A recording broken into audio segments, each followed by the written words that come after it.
Plan ನೋಡುವಂತ ಅನ್ಸುತ್ತೆ sir, protest ಮಾಡೋದು ವಾಟ್ಸಪ್ಪಲ್ಲಿ ಇದು ಮಾಡೋದು.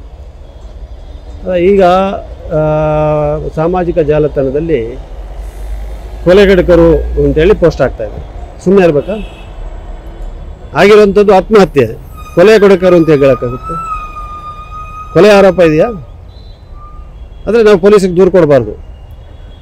ಇವರು ಮನಸ್ಸಿಗೆ ಬಂದಂಗೆ ಮನಸ್ಸೋ ಇಚ್ಛೆ ಒಬ್ಬನ ಅವರ ಕುಟುಂಬಸ್ಥರನ್ನ ಅವರನ್ನು ತೇಜೋವಧೆ ಮಾಡ್ಬೋದು.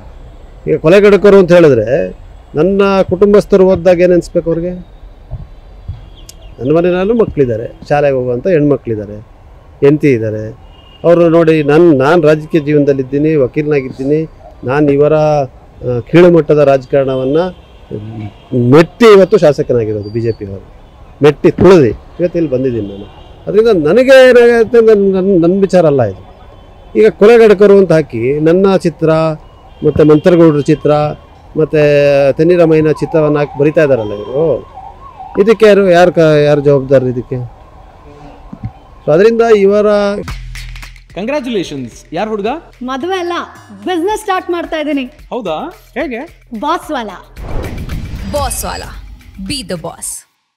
ಕೀಳುಮಟ್ಟದ ಈ ಒಂದು ರಾಜಕಾರಣಕ್ಕೆ ಇವತ್ತು ಪಾಪ ಅಮಾಯಕನಾದಂಥ ವಿನಯ್ ಸೋಮಯ್ಯ ಬಲಿಯಾಗಿದ್ದಾನೆ ಅಂತ ಹೇಳಿಕ್ಕೆ ಬಯಸ್ತೀನಿ.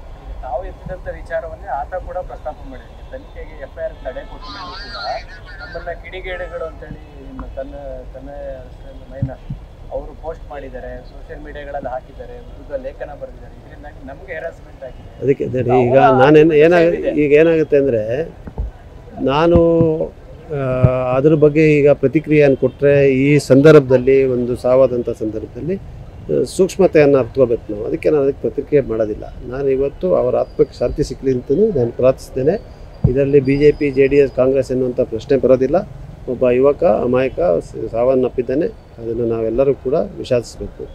ಅದರಿಂದ ನಾನು ಅದಕ್ಕೆ ಪ್ರತಿಕ್ರಿಯಿಸಲ್ಲ. ಮತ್ತು FIR ದಾಖಲಾಗಿದೆ, ತನಿಖೆ ಆಗಲಿ, ಅದಕ್ಕೂ ಕೂಡ ಪ್ರತಿಕ್ರಿಯಿಸಲ್ಲ.